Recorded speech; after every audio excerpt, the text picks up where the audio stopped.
You missed Simless and Tempest. Nice. Second, yeah, we already saw this yesterday. See? I've already rated it and everything. Oh, wait, what? Oh, he's doing 2 this time. All right, let's vote his second one.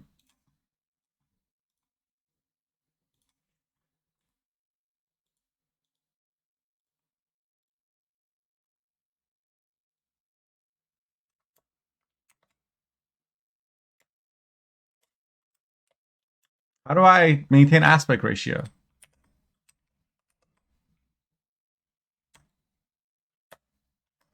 Alt, Control, Shift, nothing? You're gonna have to eyeball this motherfucker?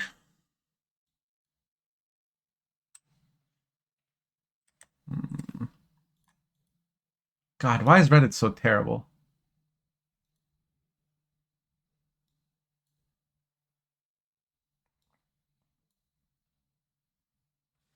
Whatever. We'll make this work. All right, so +1 power to Fallen Knight. Fuck it, I don't care. +1. Okay, this is too much. This shit is too much. No. You know what? No. Stop it. This is a 4 provision card. Stop making 4 provision cards require an answer with a card like Rebuke. And also, how the fuck do you answer this? Hooray. On turn 1, they're gonna spawn more, and then this is already 6. What are you supposed to? Oh, hey, Mastigos. Supposed to lock everything? Casino Bouncer +1 power. Yes, I support this. It's something that I have requested for a long time. Musicians, sure.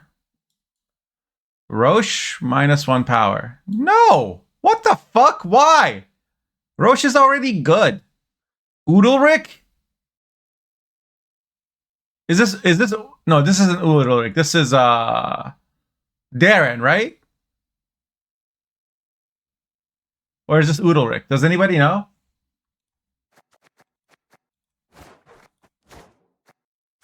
It's Oodlerick. Son of a bitch. Stop removing the berserk from things. Like, berserk should be a decision, a thing that you implement. Like, you want to buff this card, buff it by provisions. Don't do this garbage. Like, stop breaking cards. They like, just because something is like some things deserve nerfs. Not everything should be buffed. Can you stop it? Can you fucking stop it? Please, you dumb pieces of shit. Yes. I think it's a fucking toxic thing to do to break the game that we all love and enjoy because you're too stupid to understand that instead of buffing everything, you could buff some things and nerf some things. And that's faster. Like, balance is important. Provisions matter. You can't just be like, oh, I just want everyone to have fun. Like, that's not how it works. Military +1 provision? Just because you don't like a card doesn't mean you get to make it die. Like, stop. I don't like military either. But like, this isn't the part of military that's a problem. The part of military that's a problem is cards like Istrid, okay, that create carryover if not answered. Istrid is an answer or lose card. That's the problem. Or Mentors playing for way too much tempo and giving military too much reach is a problem. But military should still be playable. It does serve a function in the meta because when everybody's playing Precision Strike, you know, or some other sort of like rent-free point slam, like military can be like, because like those decks like point slam, like Ogreoids and whatnot, like what are they supposed to do against military? That's kind of a good thing that there are, like, it's an asymmetric type of win condition. Like, it needs to be balanced and have counterplay, but it doesn't need to be completely eliminated from the meta. And teleport, okay, this will just literally kill a lot of decks. And while I'm not personally a fan of teleport, you know, the mechanic of it, because it gets to replay a card, I just don't believe in fundamentally killing lots of decks that people play. And none of them are competitive, so why are you nerfing it? Like, do we see a lot of Illusionist spam this season? Not really. And the problem with Illusionist spam is fucking Slave Driver. Why are you nerfing a neutral card for one deck? Sigvold -1 power? I completely disagree. This will literally make it, oh, do they have muzzle? I guess you fucking lose. Oh, it's provisions? Okay. It doesn't, the deck doesn't need a nerf. Like, Russian players just hate self-wounds. Like, Nick hates self-wound. Loves Tear. Why? How is Frost and Diva Warriors wholesome and self-wound one of the few remaining competitive decks that actually takes 2 brain cells to play? Why is that the one that deserves a nerf? Yeah, exactly. It like requires some fucking skill. So it's never a problem on ladder because there's not more than 10 people who know how to play it. So fuck off. I'm so sorry that while you were trying to grind 600 games to make it to the top 5 again, I Love Bears took a bunch of points off of you. I'm so sorry that you lost a game to Military. Oh no, you should never have to lose a game because you play meta decks, you play competitive decks. You deserve and are entitled to win every single game. Even though in card games, sometimes some decks have fucking counters. And when those decks aren't competitive, it's not a problem. Let's see what Mutka's saying.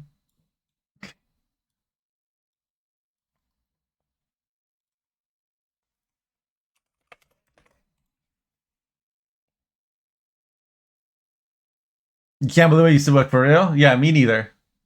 Forest Thorn is perfectly fine as is. People are just too...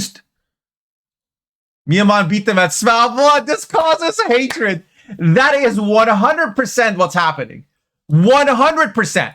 These guys, like Gabane too, they fucking hate Miyaman. They fucking hate losing to asymmetric strategies. They don't understand the difference between tactics and strategy. They want Gwent to be a game of tactics. A game where you only win because you counted better than your opponent and you played a tighter deck than your opponent. If your opponent ever like jujitsus you or like Jedi mind tricks you, that's unfair. That's cheating. How dare he predict the dumb shit mid-range decks I'm gonna play and create something that fundamentally counters those dumb shit mid-range dumbass decks. Like, how dare he use his brain to like fucking use my strengths against me?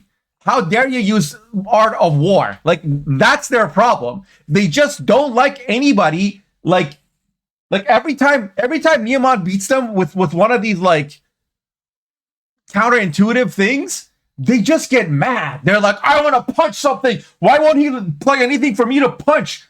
Well, because you punch things. And rather than become the punching bag, he becomes water and he flows like the fucking sun. And then you sit there and you cry and you get mad at your dad for not loving you. And you're like, why is my penis so small? And then you go and nerf Sigvold again. Stop it. Okay? Just invest in like a pump or something. Go get a massage with it with a happy ending. Release your aggression some other way. Please don't take it out on the game that we love. There should be more than one way to play this game. Your way is not the only correct way, so stop nerfing everything you disapprove of just because it plays differently than how you think you want to play the game. Yeah? Please. Stop it. Furco, sure. I actually kind of agree with this. And we already did it with Natalis, so we might as well. Ulrich, yes. Ulrich is it called Ulrich?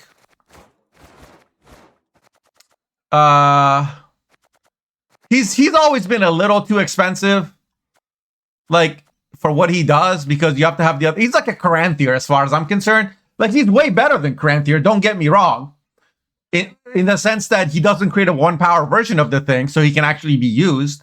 But he's still a little too expensive. Like, he's just not really worth playing in anything other than pure Firesworn. But this, like, so this is a good change, but when you combine it with this change and with this change, then this becomes a bad change. So I'm going to give it +2 and then -3 because of the other stuff he's doing. If he does this by itself, then for the scoring, like it won't matter, right? Like for the score, like this by itself is a good change. And then this is Dies Irae. Like Dies Irae plays for 50 fucking points. Not 50 points, but like Dies Irae is a very good card. And like you usually have at least 10 Firesworn. So that's already a 13 for 9 minimum, right? This has like a ceiling of I don't know. Let's say in a short 4-card round 3, you play Hamelfart and Jacques. That's 6 bodies, right? Your Hamelfart is gonna res a Disciple, which will spawn at least 1 more. That's 7, right? Let's say you play like 2 single body cards. That's 9. This is still 3. Like this has a floor of 12, right? This has a floor of 12 and a ceiling of, if I have 18 cards on the board, which is totally reasonable for Firesworn. Let's just say like 16, right? Let's just say 16. This is 3, but this is 19. Why does this need to be 8 provisions? But Riptide, which had a ceiling of like 12, need to get nerfed. Like, why? This does, like, I understand you want to see Firesworn, but what's going to happen is I can just put this now in my Line Pockets deck, and I can easily swarm the board in my Line Pockets.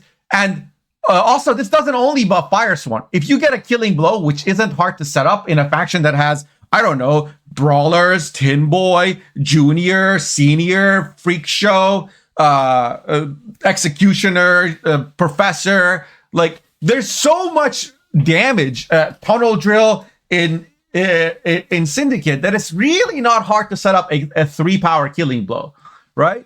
Which means that it plays for, like, easily plays for 21.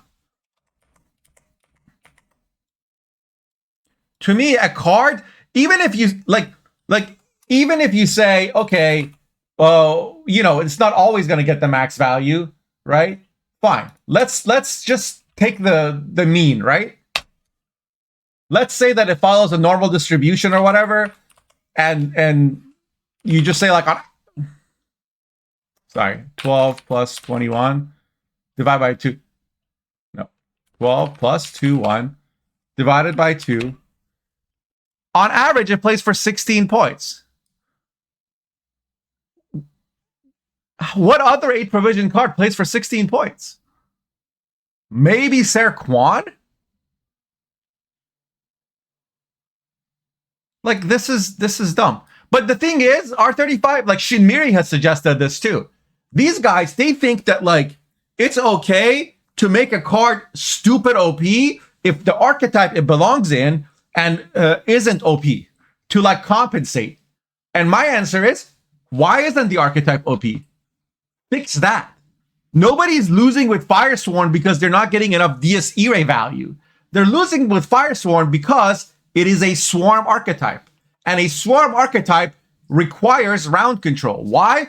Because the more turns you have to build a bigger swarm, the better your payoff cards are going to be. Which means that it needs tempo. How do you give it tempo? Like, you make it so they can fit in consistency so that they don't get screwed out of round 1. Like, you allow them to play their golds and sacrifice provisions to win round 1. And how do you do that? Well, you make it so their must auto-include cards are a little cheaper. And how do you do that? You make Helvi cheaper, right? Maybe you make Jacques cheaper, probably not. You make Helvi cheaper, you make Sacred Flame cheaper, because that's a card that is not as good as Dies Irae. Sacred Flame, if you look at it, it's 8 provisions, but it spawns 2 Zealots, which is either 4 or 6, right? And then boosts only Firestorm units by 1. So they're saying that Dies Irae and this are the same. You could have made this 7 provisions. This would have been perfectly fine. I don't know why they thought Dies Irae should get a buff when this exists. Why? Actually, I know why. Because this would be a balanced card. At 7 provision, this would be a good card. I would play it in Firesworn. It would be perfectly fine. It spawns things, so it has synergy with like Fallen Knights and with Scribes. and it has a click that you can boost, and it doesn't have resilience, and it's not carryover, so it's not an abusive card, right? It's just a fair card, and you can make it 7p, and at 7p, Syndicate doesn't have a lot, okay? If you look at 7p Syndicate, like, what the fuck do you have? There's like one good card here. This is shit, this is shit, this is good, but only in certain decks. And Firesworn is not one of them, because Firesworn doesn't float a bunch of coins, right? This is shit, this is shit, this is shit, this is shit, this is shit, this is shit. You get the picture, right? There's a whole lot of shit at 7 provisions in Syndicate. And you could have easily made it better by making Sacred Flame 7 provisions. But you know what that would require? That would require thinking for 5 seconds holistically and looking at the provision distribution of cards in this faction and thinking from the standpoint of a deck builder, not a Pepega, net decking, cheesy, abusive, mid-range spamming, whining when they lose to Volatility, whining when they get counter-strat by Miamon, fucking Pepegas with 2 bits of imagination, because apparently in Russian schools, they don't teach you how to think creatively. They just teach you how to follow Daddy Nick's authoritarian rule. Yeah, I'm fucking saying it. Deal with it. Okay? So maybe take a page out of like the Western playbook and learn to think for yourself and question authority. Because maybe then you could hear my argument for the facts and the logic that it brings, such as this is bad, and this would be good at 7, and this is already plenty fucking good, and you wouldn't say, oh my god, he's being racist again. No, it's called observing fucking reality. The non-Russian speaking scene never votes in unison. Why? Because we think for ourselves individually, and we disagree a lot.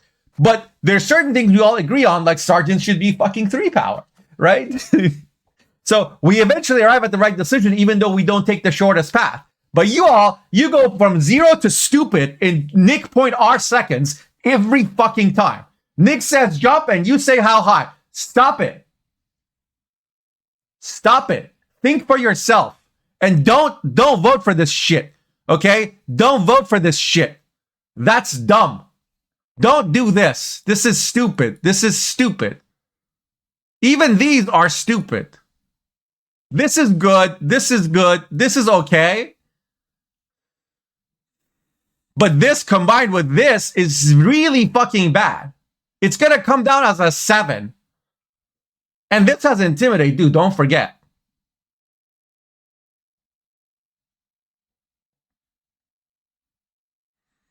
+2. It's -2. -6. -4, but then an extra -3 because this combined with this is terrible. This is so terrible. Every Western player is thinking individually, repeats for Western streamers. I mean, even Shinir and I don't get to agree on stuff. What do you mean? What's your point, Homer? No, that's a nerf. Their provision, they're increasing it to 10 provisions. They're trying to make this 10 provisions. And that's insane. I mean, it's not insane, but like, Self-Wound doesn't need a nerf right now.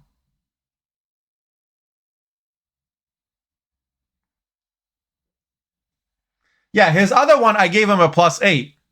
Because this should be nerfed, this should be nerfed, this should be nerfed, but he's nerfing it the wrong way. This is really weird. This is really weird. This is good. These two are good. This is, I disagree with. This is very good. This I disagree with, right? And this, I think, like, this card is stupid, so I don't mind if it dies. Like, if Temerian dies in a fire, that's a fire, chat. Okay? I'm an artist.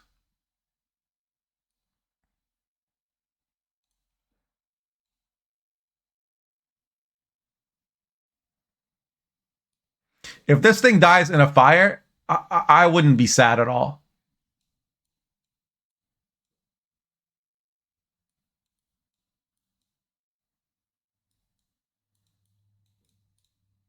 Okay, this is wood. These are logs, as you can obviously see. It's very, very obvious that these are logs, and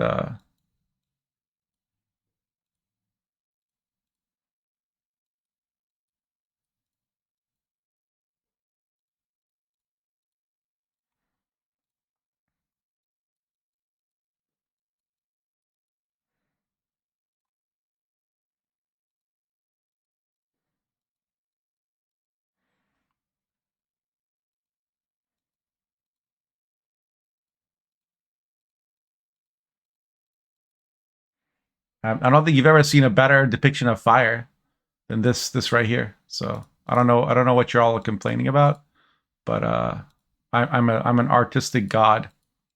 Please worship me. Thank you.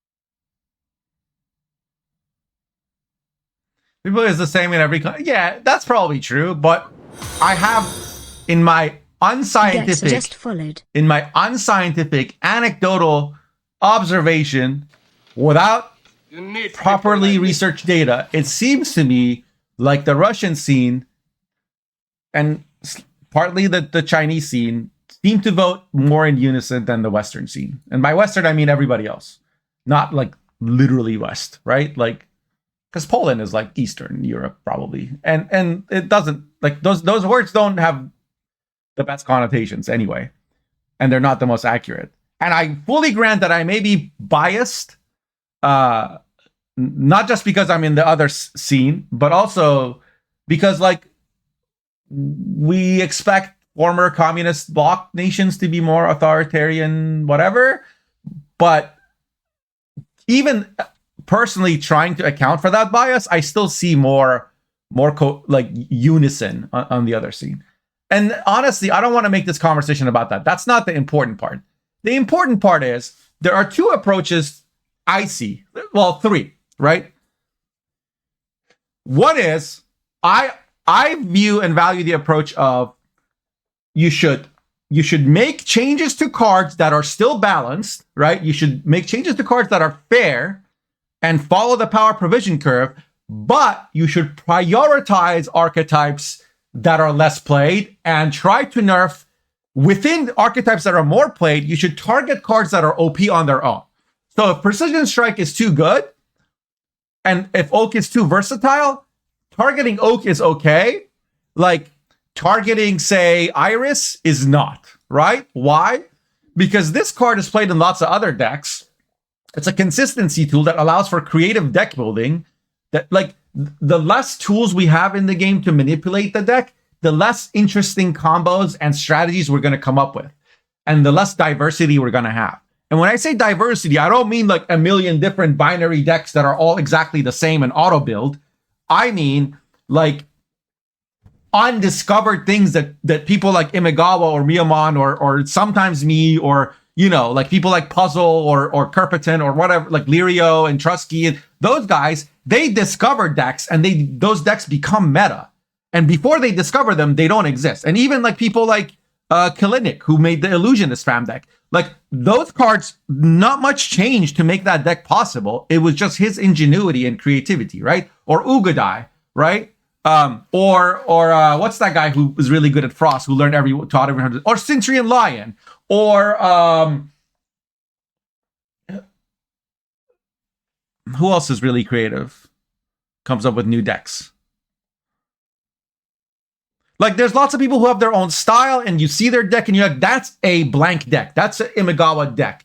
Like, you can just recognize it, right? Like Lirio has certain tendencies. Like the fact that there are individual deck builders whose style can be expressed through the decks that they build is like, it's the way that you can look at the brushstrokes on a painting and recognize which artist and which time period they're from. That's beautiful. And like making some cards, like, for example, this is like, I'll pick on Shinmiri because you guys know how much I respect him. Shinmiri says that this card, this Marauder, it's okay to buff it. He says it's okay to make this 4 power, even though it will play as a 12 for 4 ceiling in dwarves, it's okay because dwarves aren't very strong. I disagree because I think that if you make this a 12 for 4, you are making it auto include in all dwarf decks. And that takes something out of the game. It reduces the beauty and the complexity of the game because already you have volunteers that are auto include, and arguably defenders that are auto include, and arguably berserkers that are auto include, and arguably skirmishers that are auto include. So the dwarf deck made itself. There's nothing better. There's nothing interesting left. It's like, oh, do I run one of these or do I run one of these? Or do I run one of these? Like, that's it. That's the decision making. Or do I include a squirrel? Like, that's the extent of decision making you have left for yourself. And how many of these do I play? Do I play them at all? If Mahakam Forge already boosts my dwarves, do I even need this? Right? To me, that's not good. So I would rather they buff a card that like isn't auto include and is just shy of being playable, right? And I don't see a dwarf bronze that's like that, partly because dwarves have really good bronzes, as you see in the Precision Strike deck. So if I really wanted to buff dwarves, you know, like I would try to maybe buff Poly, because this is a tech and utility card. And what dwarves suffer from is that they can't answer certain things. And this is a way to answer a card like Freak Show, for example, or a card like Dagger, or a card like Weavis, Incantation or whatever. Like, there are certain cards, or like a Sentry, like giving dwarves some utility that doesn't punish them for playing it when it doesn't get used. Like, you know how Doragary is still 6 points? Like, letting dwarves play this is kind of interesting. If this was 7 power, they'll probably play it. Or moving a defender, yeah. That way dwarves don't have to like run Teshem or Heat or Pellard for a defender or Heatwave. Like, those are not very synergistic cards, but this is a synergistic card. Right? Or let him fit Barclays. Like, Xavier Morin would be a good card at 6 provisions.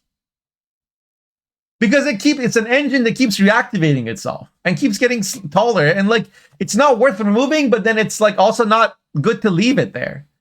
Right?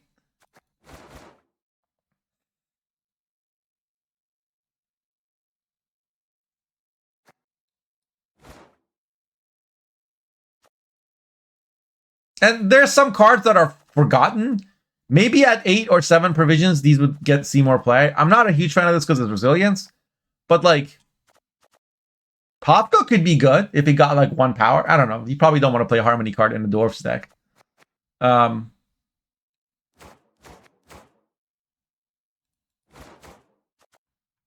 Monroe could get a provision buff. You know what I mean? Because this is a fair card. You can disable it, you can answer it, you can lock it, but it also gets value on deploy. It's just his floor is too low. So if you make it like 11, and I know his ceiling is really high, but it's conditional and has lots of ways to counterplay. You can kill the rowdy dwarves. You can kill the berserkers themselves or lock them. You can lock this. You can kill this. You can remove its armor to reduce its effectiveness. You can stop the chariot. Like, there's a million things that you can do.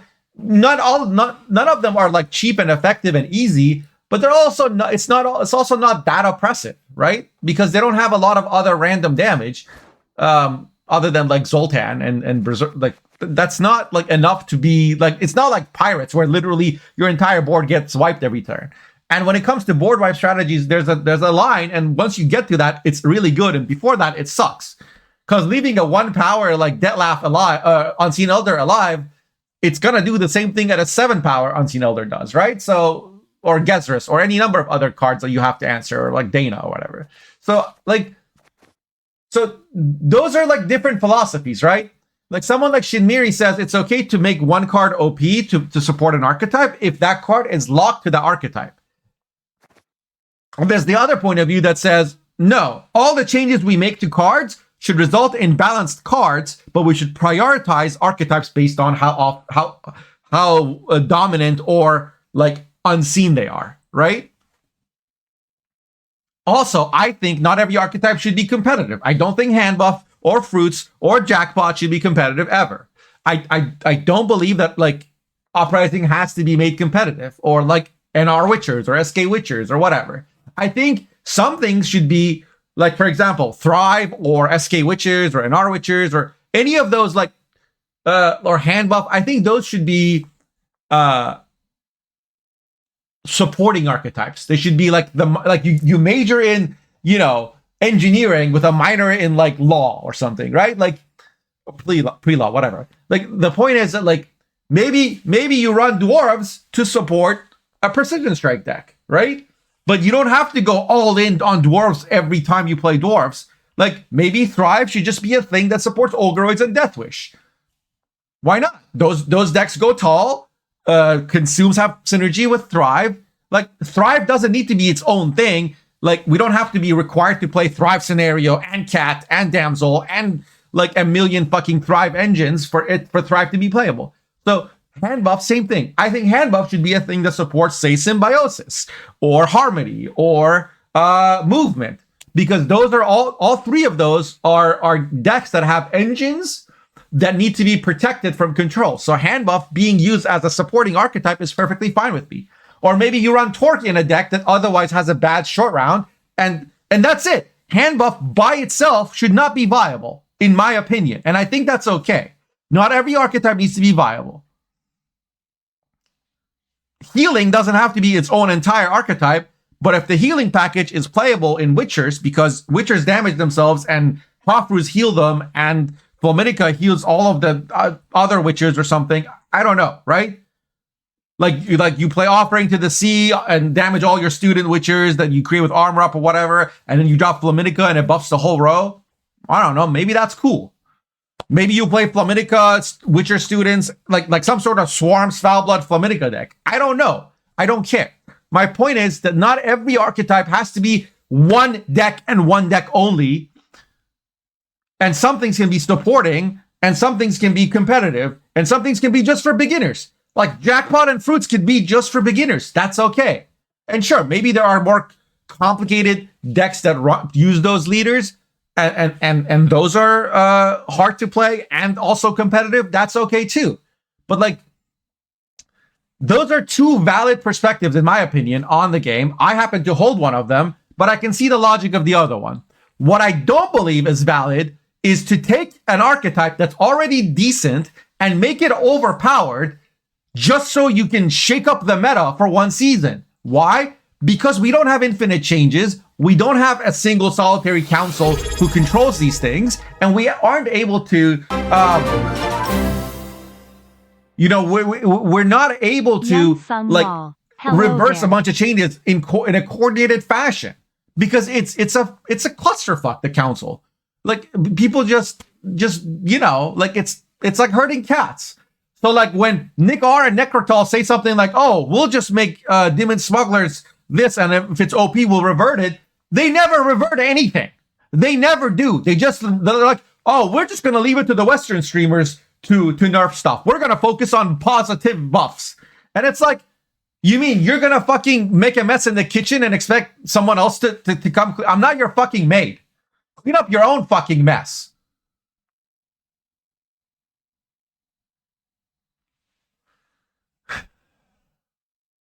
And have some like humility and tolerance, and allow for the fact that just because you don't like something doesn't mean it shouldn't be playable. I can't stand hand buff. I can't stand Tatterwing. When was the last time you saw me try to nerf Tatterwing? Like, I despise that deck. I think it's an abomination, right? You'll never see me play it. You'll never see me be polite to someone who's playing Tatterwing against me. And every time I win, I gloat and call it a piece of shit deck. When was the last time you saw me nerf it? I also hate Militily, by the way. I fucking hate Militily. But I'm not, you know what? Like, people have a right to play a game that I don't enjoy. Like, in a way that I don't enjoy. Because why? It's a game. You nincompoops. Like,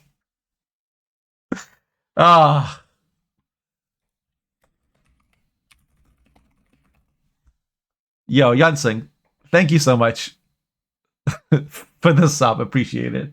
And Gekazm, thanks for the refollow. Welcome back. Major in engineering, minor in Thrive, yeah.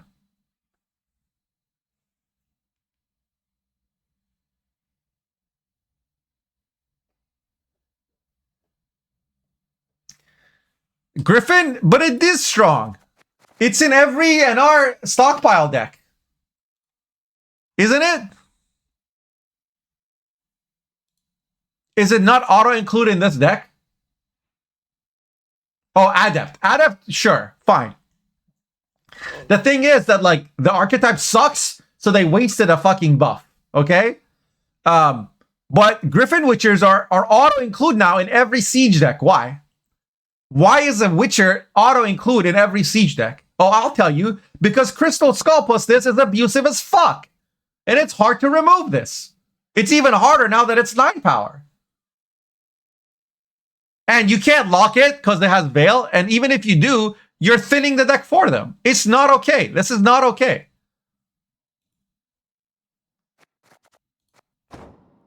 And like, that's the same argument that says it's okay to make this, what's this dwarf again? The 4P dwarf? That it's okay to have a 12 for 4.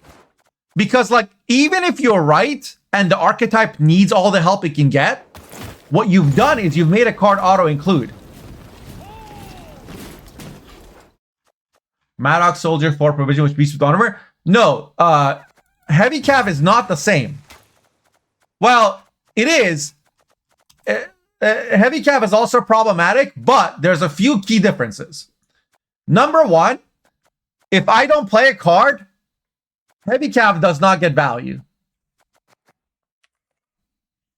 Right? If I don't play a unit, this gets no value. Griffin Witcher always gets value. Griffin Witcher has synergy with Onager. This has synergy with nothing. Griffin Witcher has synergy with Hubert. This has synergy with nothing. You could argue Imperial Formation, but like this gets armor on its own. You're wasting it. Like, and a range row flanking spot is completely free in Imperial Formation, so it's not a bother, right? Yes, this starts from turn 1, whereas Griffin Witcher starts from turn 2. But and that used to be from Adrenaline 4 or whatever. But that used to be okay when I had time to answer this, but I don't anymore, right? And Redanian Secret Service means that you can't lock these cards either because you're thinning for the opponent, and you don't know on ladder how many of these they have. They could have 1, they could have 2. Synergy with Bacala, not really. You could argue have synergy with the boat, but so does every flanking card. There's, you know, like this, you can't, after this it locks itself, you can't convert it to another engine the way that you can with Adepts, right? And I get to choose what this hits. If this goes to 7 armor and I play a Furco, this still only played for 6 points. Griffin Witcher, like, unless I have a bunch of 1s, this is always going to do 3, 3, 3. In a 9-card round 1, this will play for 26 points. That's the same as Dagon. This card plays for as many points as Dagon in a long round 1.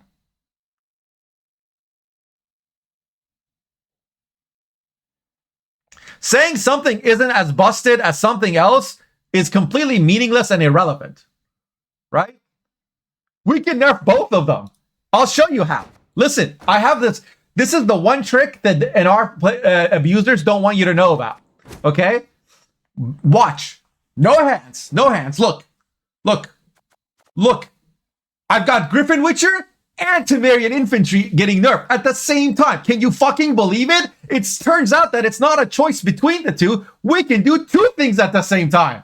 And if I was Nikar, I could do 15 things at the same time.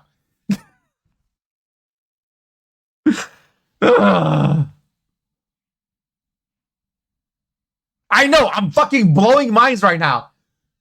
There's one of Nikar viewers who's like, holy shit, I can talk and keep breathing at the same time? And I can breathe through my nose instead of my mouth? Holy fuck, what else have I been lied to about?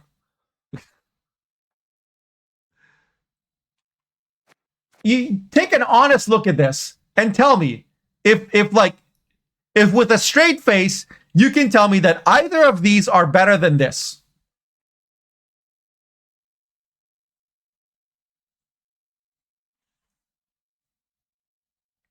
Like, isn't a Vest buff better than a 4 provision, 5 power, possibly 6, 7, 8 on the turn that it's played engine that you have to deal with, but you can't?